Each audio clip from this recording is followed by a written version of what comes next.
अस्सलाम वालेकुम नाज़रीन, उम्मीद है आप सब खैरियत से होंगे। आज की मेरी इस वीडियो का मकसद यही है कि हुकूमत को बताना कि उनकी तरजीहात और कारकर्दगी पर कैसे सवालिया निशान खड़ा होता है। उसकी वजह यह है कि मैं इस वक्त ज़िले हुकूमत लाहौर, जो कि पंजाब का आबादी के लिहाज से सबसे बड़ा सूबा है और उसकी वाहिद एक लाइब्रेरी जो डिस्ट्रिक्ट गवर्नमेंट के ज़रिए इंतज़ाम चलती है, उसकी हालत ज़ार से मुतालिक मैं आपको बताऊँगा कि लाइब्रेरी में इस वक्त हो क्या रहा है। तो इसके लिए आप पहले तो हमारी मुकम्मल वीडियो देखिएगा, दूसरा हमारा चैनल भी सब्सक्राइब करें ताकि आपको मुस्तकबिल में ऐसी जो अहम मालूमात है उससे भी आगाही मिल सके।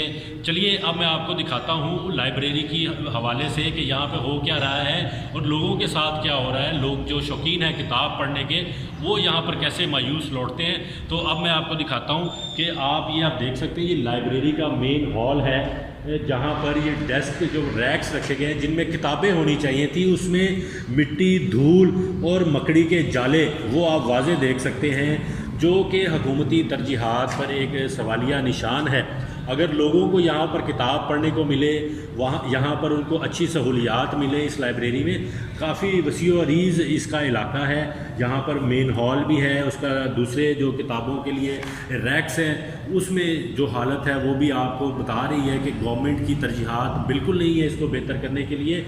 अब टेक्नोलॉजी का ज़माना है, टेक्नोलॉजी के ज़माने में यहाँ पर कंप्यूटर भी मौजूद नहीं है ताकि लोग आए यहाँ पर किताबें पढ़ें, टेक्नोलॉजी से इस्तेफ़ादा हासिल करें। तो अब ये मैंने मेन हॉल दिखाया है, अब लाइब्रेरी के मैं आपको दूसरे एरियाज़ भी दिखाता हूँ वहाँ पर क्या सूरत हाल है और इसके अलावा जो लाइब्रेरियन है उनका क्या मौक़िफ़ है, वो क्या कहते हैं, उनकी क्या फीलिंग्स आती हैं जब वो लाइब्रेरी में दाखिल होते हैं, तो वो क्या कहते हैं, आइए वो भी दिखाते हैं। अच्छा सर, बताइएगा इस लाइब्रेरी की हालत ज़ार से मुतल्लिक आप क्या कहेंगे और कब तक बेहतरी की उम्मीद है? जी, लाइब्रेरी की हालत तो वैसे वर्किंग नहीं है, वर्किंग मेरी नहीं भी सीखना, हम इसको चला रहे हैं जैसे भी है। और इंशाल्लाह अफसर बाला का बिल आया, मैंने सी सर को बताया था, सर वो भी आए थे देखने, म्यूनसिपल सेक्रेटरी भी आए थे। तो इंशाल्लाह उन्होंने कहा कि जल्दी ही इसके ऊपर काम शुरू हो जाएगा, क्योंकि वो फंड्स की जो मसला है वर्ल्ड बैंक के तावन से ही काम करा था पहले। अब देखिए क्या वो करते हैं, चाहे हम सिर्फ फंड से करेंगे या वर्ल्ड बैंक प्रोजेक्ट से करेंगे, तो जल्दी इंशाल्लाह वो करेंगे। अच्छा, टोटल कितने मेंबर्स हैं यहाँ पर, कितनी फ़ीस उनसे लेते हैं आप? जी, ये हमारे दो यहाँ पर मेम्बर हैं, एक तो MCL के एम्प्लॉइज़ हैं, उनके लिए फ्री ऑफ चार्ज होती हैं, और जो प्राइवेट हैं वो 950 हैं प्लस, उनके लिए एक तो 200 रुपये फ़ीस है और 30 रुपये साल का चंदा होता है। और जो लाइफ मेम्बर है उनके लिए 800 रुपये फ़ीस है। ठीक है, तो टोटल किताबें कितनी हैं यहाँ पर? 24,000 के करीब बुक्स हैं यहाँ पर, इंग्लिश उर्दू हर किसी भी लिटरेचर टॉपिक्स के ऊपर है।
मैंने आपको लाइब्रेरी की ये सारी हालत दिखाई, यहाँ पर जो फर्नीचर और दीगर बिल्डिंग की सूरत हाल है वो आपको दिखाई, और उम्मीद है आपको ये वीडियो पसंद आई होगी और जो मकसद था हमारा ये वीडियो बनाने का वो भी हल होता दिखाई देगा मुस्तकबिल में। तो एक बार फिर मैं आपसे कहूँगा कि आप हमारा YouTube चैनल सब्सक्राइब करें और इस तरह की जो मुस्तकबिल में अहम मालूमात, अहम नौयत की चीज़ें हैं वो आपको हमारे चैनल के ज़रिए देखने को मिले। शुक्रिया।